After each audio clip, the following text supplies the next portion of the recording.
লেখিকা রূপবালা সিংহ রায়ের বদনাম। আজকাল আর ভালো লাগে না তিথির। আশেপাশের মানুষগুলো কেমন যেন সব বদলে যাচ্ছে। তার চেয়ে বলা ভালো বদলে গেছে। সব থেকে বেশি কষ্ট তখনই লাগে যখন চেনা পরিচিত মানুষটাই বদলে যায়।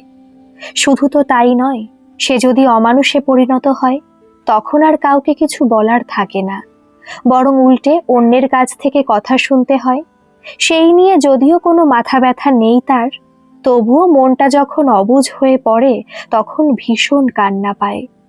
সেই ছোটবেলা থেকে তার স্বপ্ন অরিনের সঙ্গে সংসার পাতার।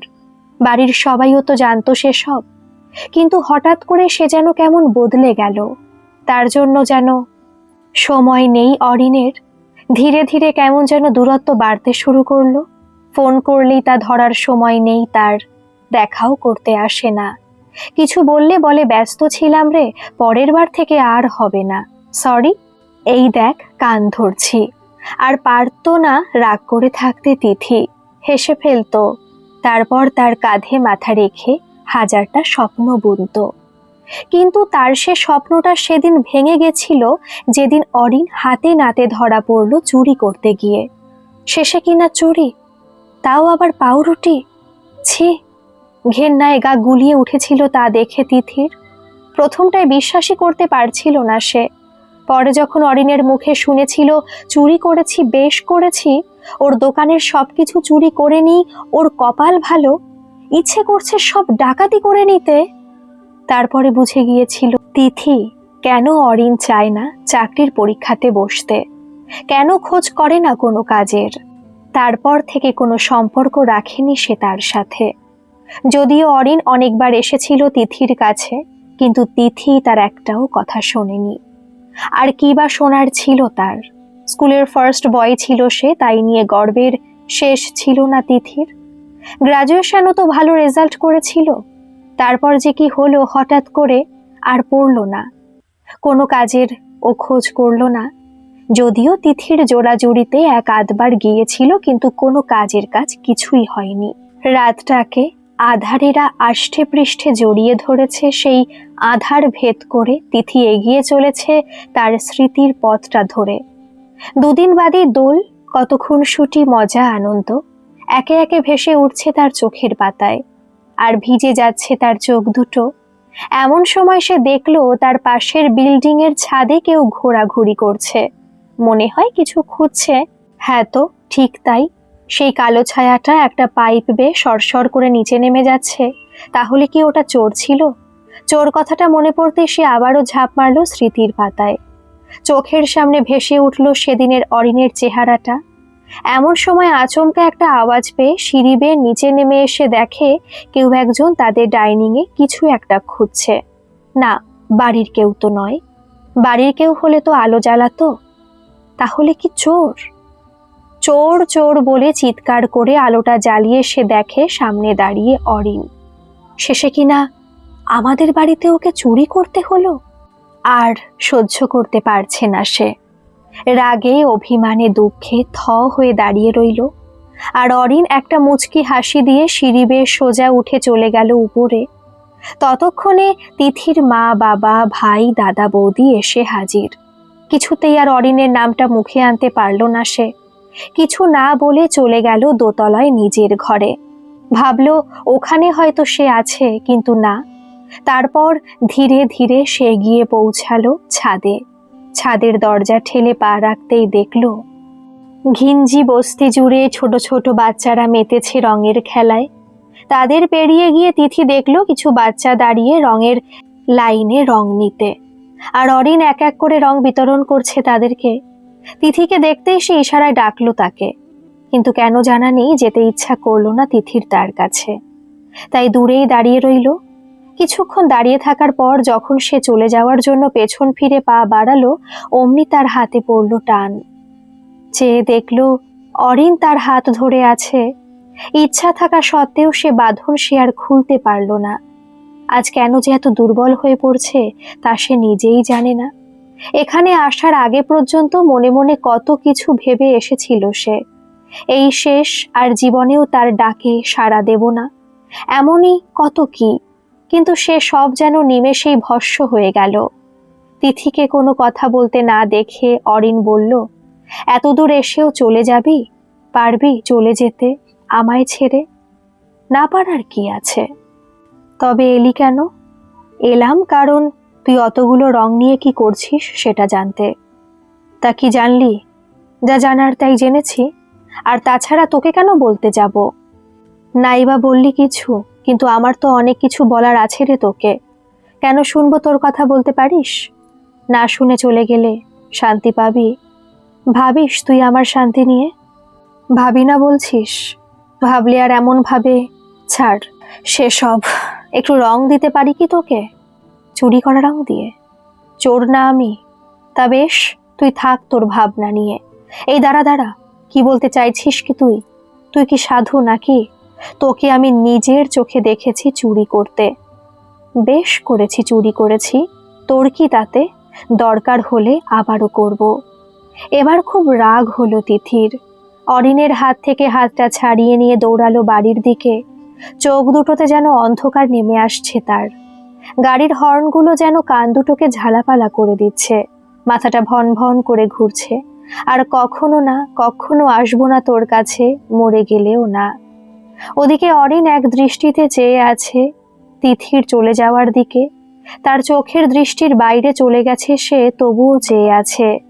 চেয়ে থাকতে থাকতে চোখ দুটো জলে ভরে উঠল তার। এভাবে চলে যেতে পারলো? আর পারবেই না বা কেন? বাউন্ডুলে ভবঘুরে পথের ভিখারিকে কেই বা ভালোবাসবে, যার না আছে একটা ভালো চাকরি বাকরি, না আছে বড় গাড়ি বাড়ি। আছে বলতে ঠাকুর দাদুর বানানোর সত্যযুগে একতলা একটা বাড়ি, আর কেরানি বাবা, সেই সাথে গৃহবধূ মা। ওই মানুষ দুটোর মুখের দিকে চেয়েই তো সে আজও বেঁচে আছে। তা না হলে বোধহয় সেদিনই শেষ করে ফেলতো নিজেকে। আর কি জন্যই বা বাঁচবে সে? কার জন্যই বা বাঁচবে? এই পৃথিবী বড় স্বার্থপর, সবাই নিজেরটাই দেখে। অপর পাশের মানুষটা কি চায় তার ইচ্ছা অনিচ্ছার কোনো দাম থাকে না। বিশেষ করে সে যদি ধনী ব্যক্তি না হয়, পুরুষ মানুষের অস্তিত্বটাই বুঝি টাকা পয়সা আটকে থাকে। যার যত বেশি টাকা, যত ভালো চাকরি, তার মূল্য ততখানি। ভেবেছিলাম তিথি হয়তো অন্য রকম, সে বুঝবে আমায়, কিন্তু না, সেও ভুল বুঝলো। এই নাকি সে আমায় ছোটবেলা থেকে চেনে? এই নাকি সে আমার জীবন সঙ্গী হবে? একবারও ওর মনে হলো না যে আমি পারি না চুরি করতে? ইচ্ছা করেই ওই মুদি দোকানটায় আমায় ফাঁসিয়েছে। হ্যাঁ, আমি মানছি আমি গিয়েছিলাম ওখানে। রাগ হয়েছিল আমার। আর হবে নাই বা কেন? একটা ক্ষুধার্ত বাচ্চা ছেলের হাত থেকে রুটিটা কেড়ে নিল। মানছি সে চুরি করেছিল, কিন্তু তাই বলে অমনভাবে মারবে সে তাকে? বলতে গেলাম উল্টে বড় বড় কথা বলল। রাগ তো তখন হলো যখন তিথি আর তার সম্পর্কটা নিয়ে নোংরা নোংরা কথা বলতে শুরু করলো। শেষে রাগ করে যখন দোকান থেকে জোর করে একটা রুটি নিয়ে বাচ্চাটার হাতে দিয়ে চলে যেতে যাবে, তখন চোর চোর বলে চেঁচিয়ে উঠল দোকানদার। আশেপাশের লোকজন জড়ো হয়ে গেল। কাউকে যখন সে পুরোটা বোঝাতে পারছিল না, ঠিক তখন এলো তিথি। তারপর সে কি বুঝলো জানা নেই, সেও বিশ্বাস করে নিয়ে সব শেষ করে দিয়ে চলে গেল। হোলির সেই দিনের পর কেটে গেছে বেশ কয়েকটা দিন, কিন্তু তিথির মনটা যেন কোথাও গিয়ে আটকে আছে। যতই সে নিজেকে বোঝাতে চায় ভুলে যা, সব শেষ, ততই যেন অরিনের মুখটা ভেসে ওঠে চোখের সামনে। সেদিন রাগের মাথায় কত কথা বলে ফেলেছিল সে, কিন্তু কেন জানি না অরিনের সেই শেষ কথাগুলো বারবার কানে বাজে। চোর নই আমি। কেন যেন তার মনে হচ্ছে কোথাও একটা ভুল হয়েছে। অনেক ভাবনা চিন্তার পর একদিন তিথি গেল অরিনদের বাড়িতে। ছোট্ট একতলা পুরনো বাড়িটা আগের মতোই দাঁড়িয়ে আছে। উঠোনে একটা আম গাছ, পাশে তুলসী গাছটা, কিন্তু বাড়িটার মধ্যে আজ কেমন যেন একটা নিস্তব্ধতা। দরজায় দাঁড়িয়ে ডাকতেই অনিলের মা বেরিয়ে এলেন। তিথিকে দেখে এক মুহূর্ত চুপ করে রইলেন তিনি। তারপর মৃদু হেসে বললেন, তুই এলি মা? তিথির বুকটা হঠাৎ কেঁপে উঠল। সে চারদিকে তাকিয়ে বলল, অরিন কোথায় কাকিমা? তিনি একটু চুপ করে রইলেন। তারপর ধীরে ধীরে বললেন, ও তো চলে গেছে মা, শহর ছেড়ে। মুহূর্তের জন্য তিথির যেন সবকিছু থেমে গেল। চলে গেছে মানে? কাজের জন্য বাইরে গেছে, বলল এখানে আর থাকবে না, কাল রাতের ট্রেনে উঠেছে। তিথির গলা কেঁপে উঠল। আমাকে কিছু বলল না? অরিনের মা ঘরের ভেতর থেকে একটা ভাঁজ করা কাগজ এনে তিথির হাতে দিলেন। এটা তোর জন্য রেখে গেছে। কাঁপতে থাকা হাতে কাগজটা খুলল তিথি। চিঠিতে লেখা, তিথি, তোকে আর সামনে দাঁড়িয়ে কিছু বলতে পারলাম না, হয়তো বললেও তুই বিশ্বাস করতিস না, তাই চলে যাচ্ছি।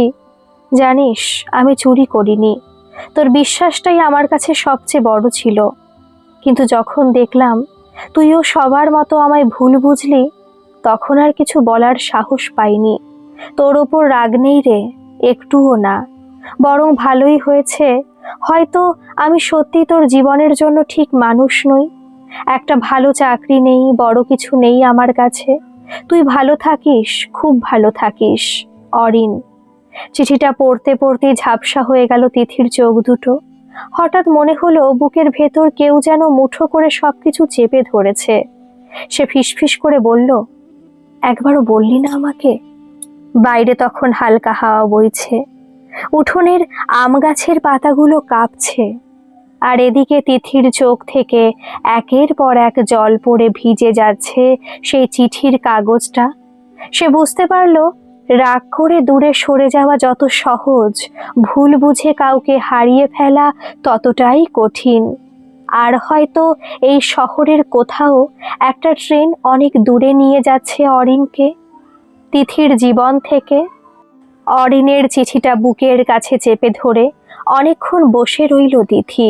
চারপাশে সবকিছু যেন ঝাপসা হয়ে যাচ্ছে, মনে হচ্ছে যেন খুব বড় কিছু হারিয়ে ফেলেছে সে। হঠাৎ করেই তার মনে পড়ল সেই মুদি দোকানের কথা। সেদিনের ঘটনাটা কি সত্যি সে ঠিকভাবে বুঝেছিল? মনের মধ্যে হাজারো প্রশ্ন ভিড় করেছে, তার মাঝে রাগ হচ্ছে নিজের ওপর। ইস, কেন সেদিন শুনলাম না ওর কথা। অদ্ভুত এক অস্থিরতা নিয়ে সোজা হাঁটা দিল সেই দোকানের দিকে। দোকানে গিয়ে দাঁড়াতেই মুদি দোকানদারটা তিথিকে দেখে একটু অস্বস্তি বোধ করলো। তিথি শান্ত গলায় বলল, কাকু, একটা কথা জিজ্ঞেস করব? লোকটা মাথা নাড়ল। সেদিন অরিন কি সত্যি চুরি করেছিল? লোকটা একটু চুপ করে রইল, তারপর একটা দীর্ঘশ্বাস ফেলল। তাতেই যা বোঝার বুঝে গেল তিথি। তারপরেও তার মুখ থেকে সবটা শোনার জন্য তাকে বেশ ধমকের সুরে বলল, সত্যিটা বলুন, তা না হলে কিন্তু দাদাকে নিয়ে আসবো। আর জানেনই তো আমার দাদা একজন পুলিশ। লোকটা বেশ ভয়ের সুরেই বলল, তার কি দরকার মা, আসলে ব্যাপারটা অন্যরকম হয়ে গেল। আমি চাইনি অমনটা হোক, রাগের মাথায় ভুল হয়ে গেছে। তিথির বুকটা ধক করে উঠল। লোকটা বলতে লাগলো, একটা ছোট্ট ছেলে রুটি চুরি করেছিল, আমি রেগে গিয়ে ওকে মারছিলাম। তখন অরিন এসে বাধা দিল, বলল ছেলেটা খুব ক্ষুধার্ত। আমি শুনিনি, উল্টে ওর সাথে ঝগড়া শুরু করলাম। রাগের মাথায় অরিন জোর করে একটা পাউরুটি নিয়ে ছেলেটার হাতে দিয়ে দিল। তখনই আমি চিৎকার করে উঠলাম, চোর চোর বলে। তিথির চোখের সামনে যেন সবকিছু অন্ধকার হয়ে গেল। লোকটা একটু দম নিয়ে আবারও বলতে লাগলো, পরে বুঝেছিলাম ভুল করেছি, কিন্তু ততক্ষণে লোকজন জড়ো হয়ে গেছে, আর তুইও তো এসে পড়লি। তিথির হাত পা কাঁপতে লাগলো, মনে হচ্ছে কেউ যেন ভেতরটা ছিঁড়ে ফেলছে। সে ফিসফিস করে বলল, তার মানে অরিন চুরি করেনি? লোকটা মাথা নিচু করে বলল, না মা, ছেলেটার জন্যই করেছিল সবটা। আর এক মুহূর্ত দাঁড়াতে পারল না তিথি, চোখে জল নিয়ে ছুটে বেরিয়ে এলো দোকান থেকে। মনে পড়ছে অরিনের সেই কথাটা, চোর না আমি। তখন কেন সে বিশ্বাস করলো না? হাঁটতে হাঁটতে হঠাৎ সে চলে এলো সেই বস্তির কাছে, যেখানে হোলির দিন অরিন রং বিলাচ্ছিল। সেখানে গিয়ে দেখলো কয়েকটা বাচ্চা খেলছে। তাদের একজন তিথিকে দেখে বলল, দিদি, তুমি কি অরিন দাদাকে খুঁজছো? তিথি চমকে উঠে বলল, হ্যাঁ। তুমি ওকে চেনো? ছোট্ট ছেলেটা হেসে বলল, ও তো আমাদের দাদা, আমাদের পড়ায়, খাবার দেয়। হোলির দিন রং দিল, সেদিন দেখলে না? তিথির চোখ দিয়ে আবার জল গড়িয়ে পড়ল। ছেলেটা আবারও বলল, কিন্তু দিদি, অরিন দাদা তো চলে গেছে। কোথায় তা তো জানি না, ওদিকে কাকিমাও জানে না সে কোথায় গেছে। কাউকে কিছু বলে যায়নি সে। আর কাকেই বা বলতো সবাই যে তিথির মতোই তাকে ভুল বুঝেছিল। আর নিজেকে সামলাতে পারল না তিথি, মাটিতে বসে পড়ল সে। আজ যেন সত্যিটা পুরোপুরি পরিষ্কার, অরিন কখনো খারাপ ছিল না, ভুলটা ছিল তারই। তারপর সে আকাশের দিকে তাকিয়ে মনে মনে ভাবল, অরিন, ভুল হয়ে গেছে রে, আমি ভুল করে তোকে ভুল বুঝে দূরে ঠেলে দিলাম। ফিরে আয় প্লিজ, ফিরে আয়। কিন্তু ততক্ষণে অনেক দেরি হয়ে গেছে। এই শহরের কোথাও নেই অরিন, হয়তো অনেক দূরে অন্য কোনো শহরে নতুন জীবনের খোঁজে। তারপর চোখের জল মুছে ধীরে ধীরে উঠে দাঁড়ালো সে। না, সব শেষ হয়ে যায়নি। যদি সত্যি ভালোবাসা থাকে তাহলে একদিন না একদিন সে ফিরে আসবেই, যেখানেই থাকুক। কেটে গেছে কয়েকটা বছর। সময় অনেক কিছু বদলে দেয়, মানুষ, সম্পর্ক, স্বপ্ন। কিন্তু কিছু স্মৃতি আছে যেগুলো সময়ের স্রোতেও মুছে যায় না। তিথির জীবনও বদলে গেছে অনেকটাই। আগের মতো আর হাসি খুশি মেয়েটা নেই সে। এখন তার দিন কাটে অন্যভাবে। শহরের সেই ঘিঞ্জি বস্তিটায় প্রতিদিন বিকেলে যায় সে। ছোট ছোট ছেলে মেয়েগুলোকে নিয়ে বসে পড়ায়। কেউ অ আ ক খ শিখছে, কেউ আবার যোগ বিয়োগ। বাচ্চাগুলোর মুখে হাসি দেখলেই তিথির বুকটা যেন ভরে ওঠে। মাঝে মাঝে তাদের দিকে তাকিয়ে মনে হয়, এই তো অরিনের স্বপ্ন ছিল। একদিন যে ছেলেটা নিজের হাতে তাদের রং বিলিয়ে দিয়েছিল, আজ তিথি সেই স্বপ্নটাকে বাঁচিয়ে রেখেছে। কিন্তু তার বাড়ির লোকেরা এসব একদমই পছন্দ করে না। তার মা প্রায়ই রেগে বলেন, এত বড় মেয়ে হয়ে গেছিস, সারাদিন ওই বস্তির ছেলেপুলেদের নিয়ে পড়ে থাকিস, মানুষ কি বলবে? তাছাড়া সেখানে ভালো মানুষ থাকে না, কখন কে কি ক্ষতি করে দেবে, তার থেকে বরং আর যাস না ওখানে।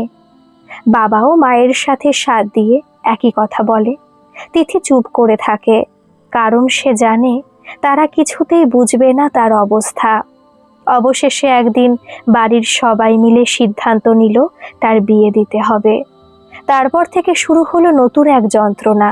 কদিন পর পরই পাত্রপক্ষ আসে তাকে দেখতে।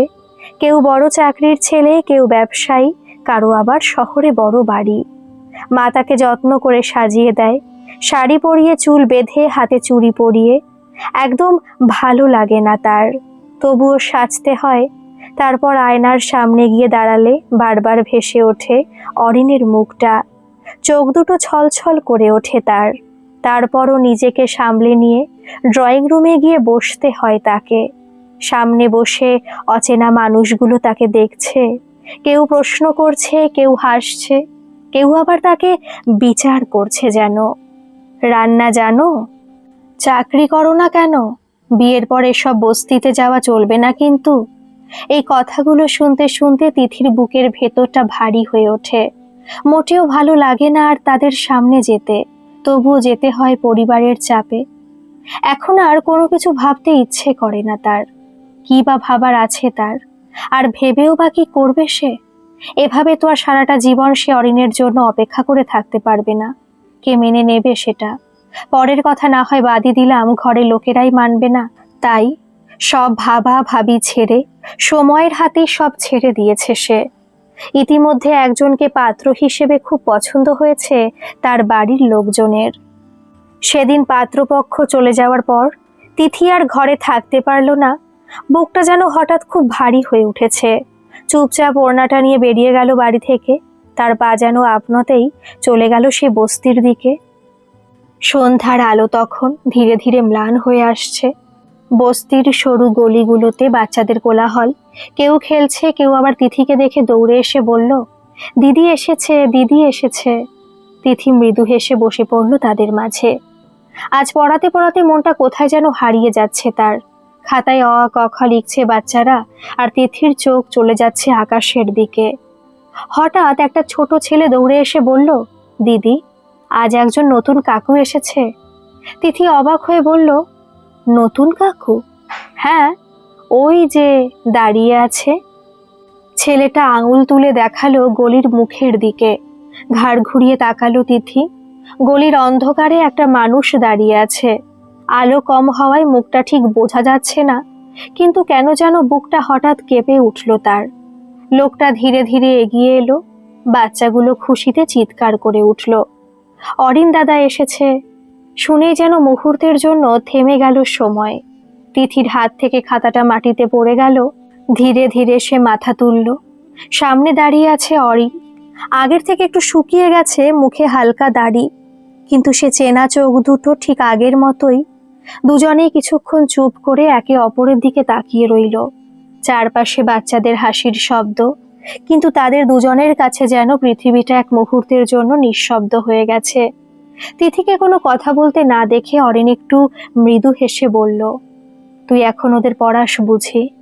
তিথির গলা শুকিয়ে গেছে, তবুও কষ্ট করে বলল, তুই ফিরে এসেছিস? অরিন একটু আকাশের দিকে তাকিয়ে বলল, সবাই তো কোথাও না কোথাও ফিরে আসে রে। তিথির চোখ আবার ভিজে উঠল। সে ফিসফিস করে বলল, আমি তোকে অনেক খুঁজেছি। অরিন একটু থেমে বলল, কিন্তু তুই তো আমাকে বিশ্বাস করিসনি। কথাটা শুনে মাথা নিচু করে ফেলল তিথি। বুকের ভেতর জমে থাকা সব কষ্ট যেন একসাথে বেরিয়ে আসতে চাইছে। ধীরে ধীরে বলল, আমি ভুল করেছিলাম অরিন, খুব বড় ভুল। চারপাশে তখন হালকা হাওয়া বইছে। বস্তির ছোট্ট গলিটায় দাঁড়িয়ে আছে তারা দুজন, বহু বছরের দূরত্ব নিয়ে। অরিন কিছু বলল না, শুধু চুপচাপ তাকিয়ে রইল তিথির দিকে।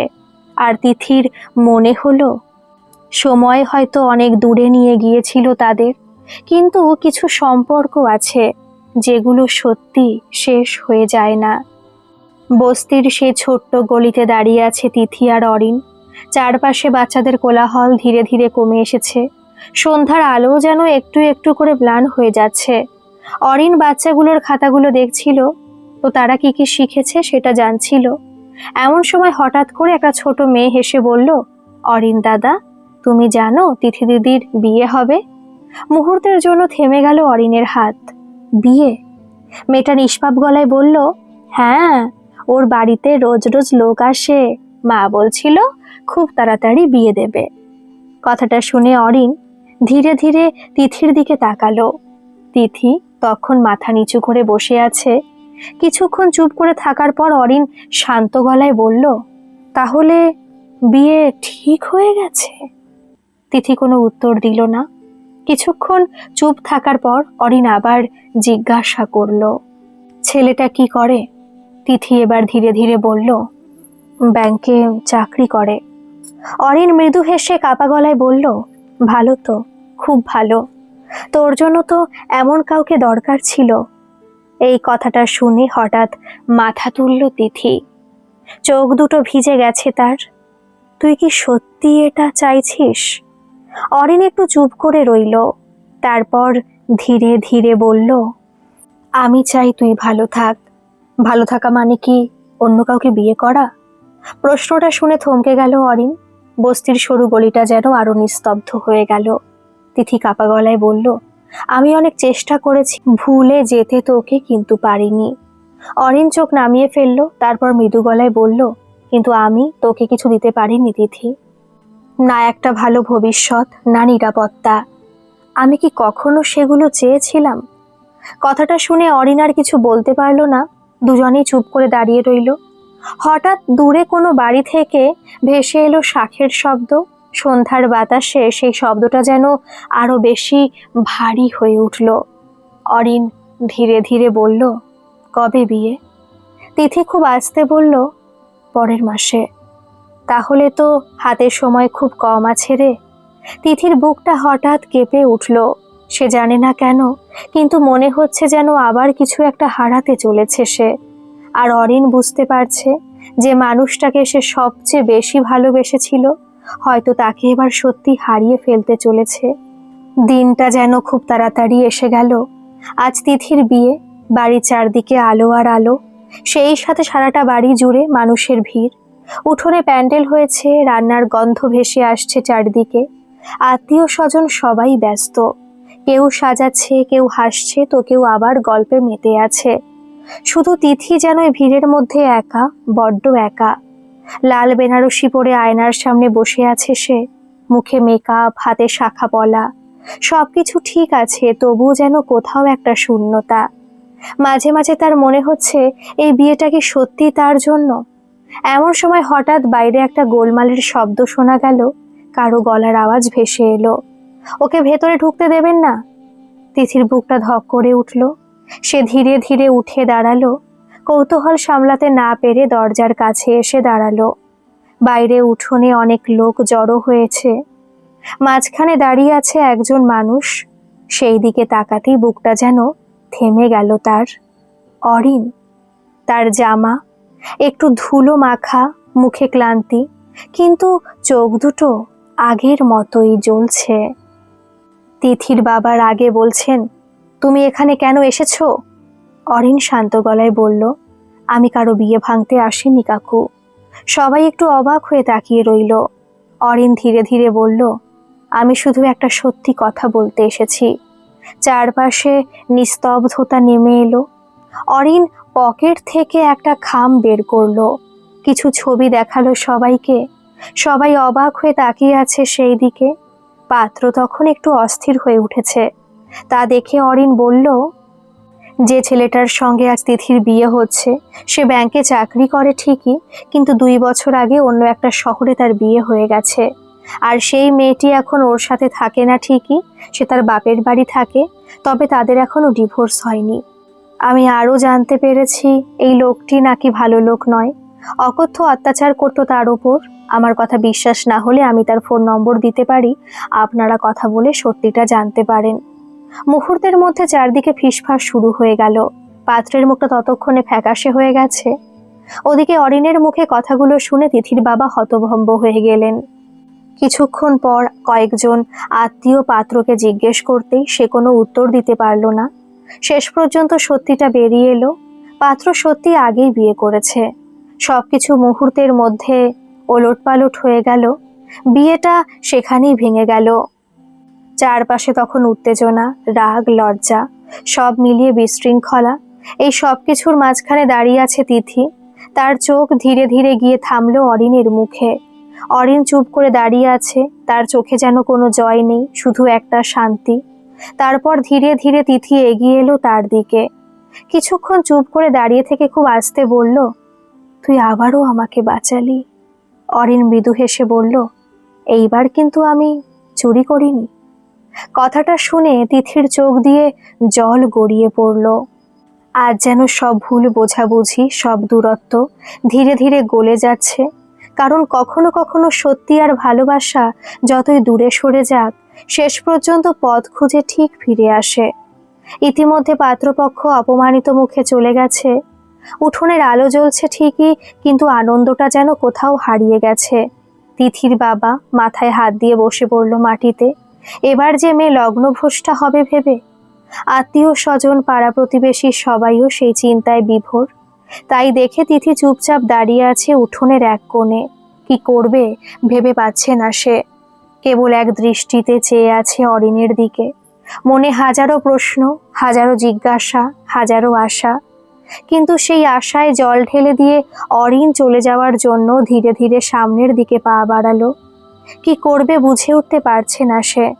তেমন কোনো কিছু তো এখনো পর্যন্ত করে উঠতে পারল না জীবনে। কি করে দায়িত্ব নেবে তিথির? সে কি পারবে তার সাথে জীবন কাটাতে? তিথির মা বাবাও কি আর আগের মতো করে মেনে নেবে চোর অপবাদটা শোনার পর? তিথিকে বিপদ থেকে বাঁচাতে পেরেছে, সেটাই তো যথেষ্ট। তার থেকে আর বেশি কিছু চাওয়ার নেই তার। ঠিক তখনই পেছন থেকে তিথির গলা শোনা গেল, অরিন, দাঁড়া।